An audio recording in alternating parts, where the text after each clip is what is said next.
My name is Lieutenant William Diebold. I was born on March 10th, 1825, and was given the name Wendelin Diebold. It was in a small city or town of Helgischen, which was part of the Grand Duchy of Baden, which is now part of the southwest corner of Germany, right next to the French border. Sometime between 1830 and 1837, I immigrated to America with my parents. It was Celestine and Magdalena Diebold, along with my couple brothers. My father was one of the shareholders of the German Settlement Society that was based in Philadelphia, that actually started the city of Herman. He was one of the 106 landowners in 1839 that petitioned the society to turn control over to the trustees of the city of Herman. He was also very active in the Catholic Church. He helped build the first Catholic church there in Herman, St. George's, and he even donated the land for the church. I was married February 8th, 1849, in Herman, to a lovely lady. Her name was Margaretha Cleric. Her parents were Christian Cleric and Martha Winkler Cleric. We had 7 children together in our marriage. Sometime after my marriage, I never did like the name Wendelin, so I changed it to William. Of course, then all the family and friends, they just all called me Bill. Bought our first farm, 130 acres, from the Penningtons in 1854 for $900.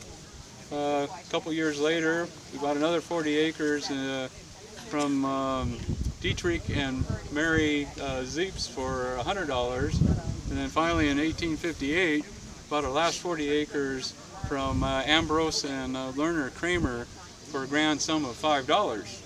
I just found out the reason for that is that I signed a note saying that I would work on that farm, and basically it was sweat equity. Let's see, I guess it was September 12th of 1861. I was commissioned second lieutenant in Company F of Dolmeyer's battalion of 6th Missouri militia.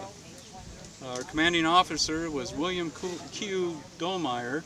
My immediate captain was Thomas B. Matthews.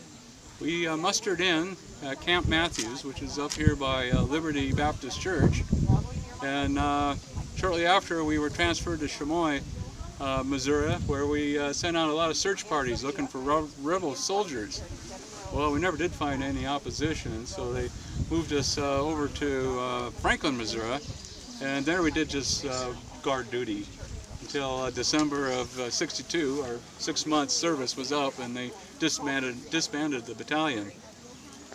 2 months later, April 22nd, 1862, shortly after the Battle of Shiloh, I enrolled as a second lieutenant in Company H, 34th Regiment of the Enrolled Missouri Militia.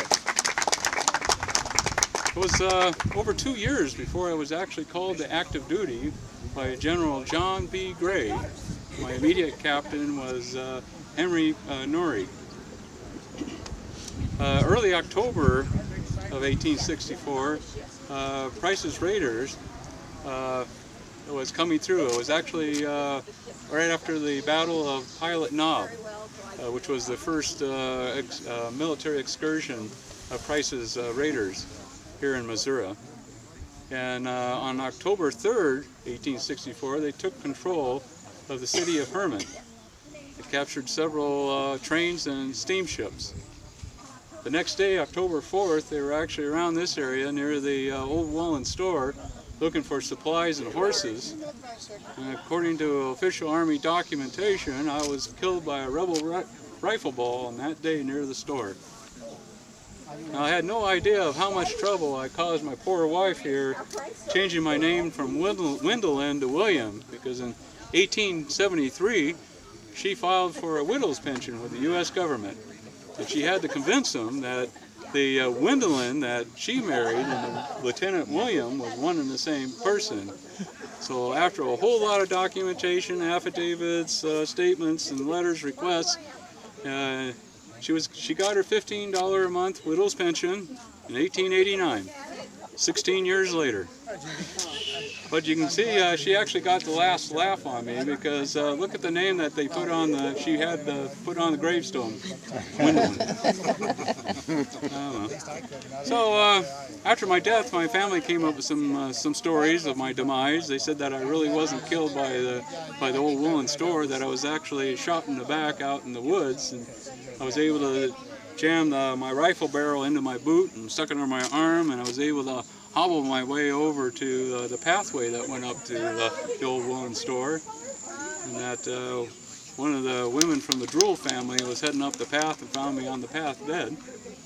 Another story was that a couple of the Confederate soldiers stopped by the old woolen store shortly after my death and told the proprietor that they actually shot the wrong guy, that they were looking for a senior officer with gold braids. I don't have any gold braids.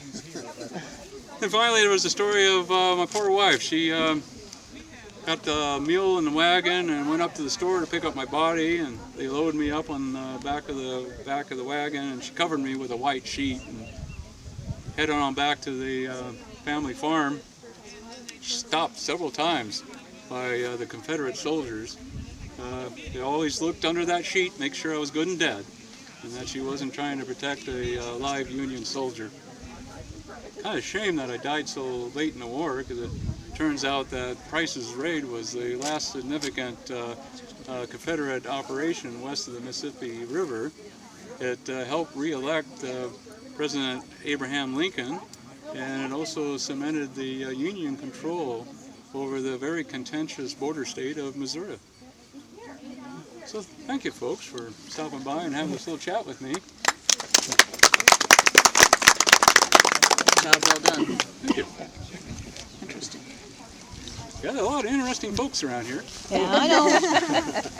My dad grew up over here on where Jansen's lived, so that was my dad's side. Oh, okay. What?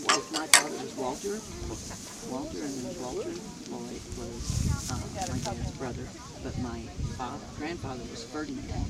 And What's the last name again? Slutto. S-C-H-L-O-T-T-O.